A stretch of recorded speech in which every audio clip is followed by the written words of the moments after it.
नमस्कार बहनों, आज की वीडियो में हम जानेंगे 3 से 6 साल तक के बच्चे की पोषण ट्रैकर में एंट्री कैसे करें। कुछ बहनों ने मैसेज किया था कि 3 से 6 साल तक के बच्चों की एंट्री हमें कैसे करनी है, तो इसीलिए मैंने ये वीडियो आज बनाया है। जबकि मैंने कई बार वीडियो बनाया है कि लाभार्थियों की एंट्री कैसे करनी है, गर्भवती हो, धात्री हो, 7 माह से 3 वर्ष के बच्चे हों, उनकी एंट्री कैसे करनी है। तो इसके विषय में मैंने चैनल पर वीडियो भी अपलोड की है, आप वहां से जाकर के देख सकते हैं अगर आपको जरूरत हो तो। हाँ, 3 साल तक के बच्चों की एंट्री के लिए मैंने आज ये वीडियो बनाई है, जिसमें आप लोगों को एक काम जरूर करना होगा, तभी 3 साल से 6 साल तक के बच्चों की एंट्री होगी। तो क्या है वो काम, आइए आगे देखते हैं। सबसे पहले पोषण ट्रैकर ओपन करेंगे और लाभार्थी समूह को हम ओपन कर लेते हैं और उसके बाद हम यहाँ से चलेंगे 3 साल से 6 साल तक के बच्चों के सेक्शन में, और ये क्लिक किया हमने, पूरी सूची आ जाती है जितने बच्चों की आपने एंट्री की है। और उसके बाद हम यहाँ से न्यू रजिस्ट्रेशन पर जाएंगे, क्योंकि मैं नया रजिस्ट्रेशन करना है। एंट्री करेंगे तो उसे नया न्यू रजिस्ट्रेशन ही तो कहते हैं। तो न्यू रजिस्ट्रेशन पर हम क्लिक करते हैं और ये पेज ओपन हो जाता है। यहाँ से हमें प्रोसीड करना होता है, तो ये हमने प्रोसीड कर दिया। यहाँ से आपको सीधे स्पष्ट दिख रहा है प्रोसीड, तो यहाँ से प्रोसीड करना है और प्रोसीड करते ही ये पेज ओपन हो जाएगा। और यहाँ पर 3 ऑप्शन होता है। पहला होता है मदर्स प्रूफ ऑफ आइडेंटिटी, दूसरा फादर प्रूफ आइडेंटिटी और तीसरा होता है गार्जियन प्रूफ आइडेंटिटी।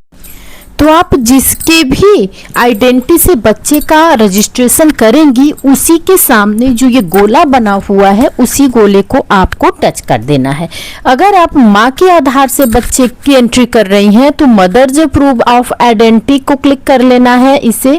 अगर आप बच्चे के फादर के आइडेंटिटी से बच्चे की एंट्री कर रही हैं तो आपको ये वाला गोला टच कर देना है। अगर आप गार्जियन के आधार से बच्चे की एंट्री कर रही हैं तो आपको गोला टच कर देना है। तो हम यहाँ पर मदर्स प्रूफ आइडेंटिटी से बच्चे की एंट्री करेंगे।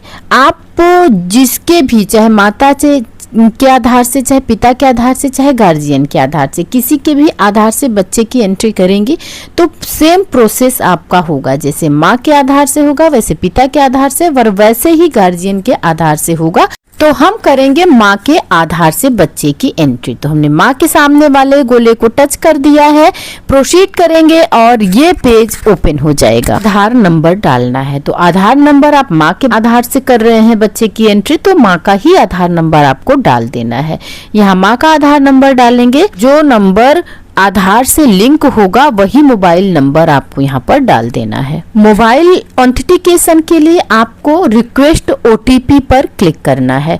रिक्वेस्ट ओटीपी आपको सबसे नीचे यहाँ पर दिखेगी, इसे क्लिक करेंगे तो वेरिफिकेशन के लिए जो मोबाइल नंबर अभी अभी आपने डाला है उस मोबाइल नंबर पर 4 अंकों की ओटीपी जाएगी। वो ओटीपी आप लाभार्थी से ले करके यहाँ हम भर देंगे। उसके बाद इसे करेंगे वेरीफाई, और वेरीफाई करते ही आप देख पा रहे हैं कि beneficiary is eligible for registration. Registration के लिए लाभार्थी तैयार है पूरी तरह से। Proceed to e KYC show कर रहा है, प्रोसीड टू ई केवाईसी को हम क्लिक करेंगे तो इस तरह से पेज ओपन हो जाएगा, जहां पर आपको लाभार्थी का आधार डालना है। और लाभार्थी में आप समझ रहे हैं कि माँ का ही आधार डालना है, क्योंकि लाभार्थी की एंट्री माँ के आधार से हो रही है। तो हम यहाँ पर लाभार्थी की माँ का आधार डालेंगे और यहाँ पर आपको कैप्चा दिख रहा है, इस कैप्चे को आपको भरना है। कैप्चा ध्यान से भरना है, क्योंकि अगर एक भी गलत हो जाता है तो ये फेल हो जाता है और पुनः आपको आधार नंबर डालना होता है, दूसरा कैप्चा आता है, उस कैप्चे को भरना होगा। अब देखिए, जैसे मैंने ये भरा, ये फेल हो गया, मतलब गलत था, तो ये फेल हो गया है। अब दोबारा हमें आधार नंबर डालना है और जो ये कैप्चा है उस कैप्चे को पुनः खाली कैप्चे में भर देना है। बस इतना ध्यान रखना है कि जो अक्षर अंक लिखे हों वो सही सही आप डालिए। और उसके बाद हम इसको करेंगे नेक्स्ट। ये उसके बाद हमने इसको नेक्स्ट कर दिया। और ये जो भी आधार से लिंक मोबाइल नंबर है, अब 6 अंकों की ओटीपी जाएगी लाभार्थी के उसी नंबर पर। ये 4 अंक यहाँ लास्ट में दिया होता है, जिससे कि आप लोग पहचान पाए, लाभार्थी पहचान पाए। कभी कभी लाभार्थी भूल जाते हैं कि कौन कौन सा नंबर हमने आधार से लिंक कराया है। तो ऐसी स्थिति में ये 4 अंक हेल्प कर देता है और उसके बाद हम यहाँ से इसको कंटिन्यू करेंगे और ये eKYC कंप्लीटेड सक्सेसफुली हो चुका है। और उसके बाद प्रोसीड टू फेस कैप्चर हम क्लिक करेंगे और आगे बढ़ेंगे। तो ये पेज ओपन हो जाएगा। यहाँ पर लाभार्थी की फोटो शो कर रही है। अब हम आगे बढ़ेंगे, इसे एक्सेप्ट करेंगे और ये FRS करने के लिए आप देख पा रहे हैं कि कैमरा ओपन हो चुका है।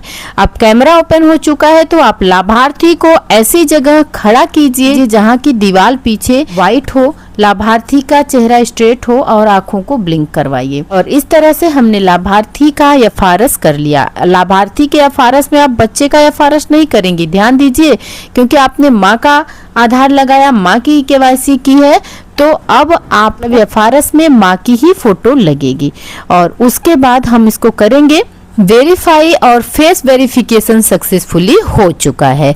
आप यहाँ पर देख रहे हैं ये मैसेज आ चुका है। अब हम आगे बढ़ेंगे कंटिन्यू रजिस्ट्रेशन के लिए। अभी आपको ध्यान देने की और ज़्यादा ज़रूरत है बहनों, क्योंकि अब देखेंगे कि रजिस्ट्रेशन बच्चे का हम कैसे करेंगे।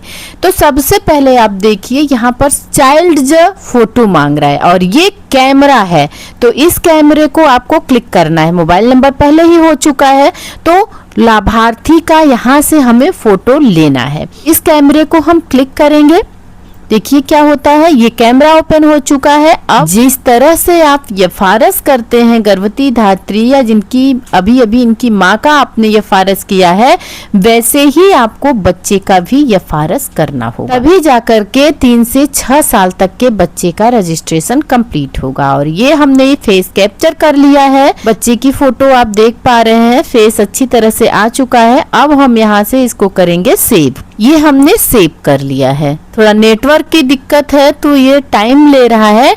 आप में अगर नेटवर्क अच्छा होगा तो ये तुरंत हो जाता है, नेटवर्क अच्छा नहीं काम कर रहा होता है तो ये इसमें भी टाइम लेता है, कभी कभी ये फेल भी कर देता है, तो आपको दोबारा फेस कैप्चर करने की जरूरत होती है।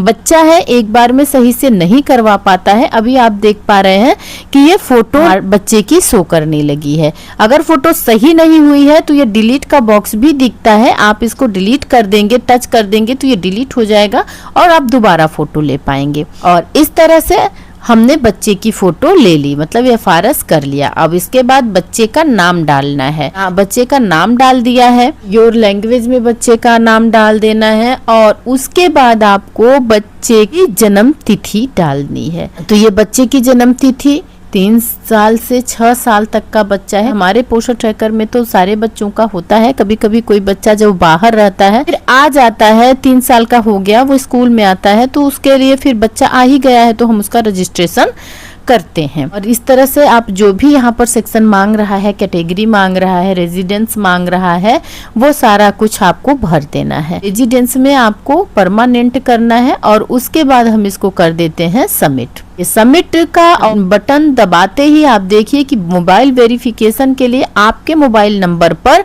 4 अंकों की OTP आएगी। ध्यान रखिएगा बहनों, ये OTP आपके मोबाइल पर आएगा। OTP डालकर सबमिट कर देंगे। रजिस्ट्रेशन सक्सेसफुली हो चुका है और ये डन लिख करके आ गया है।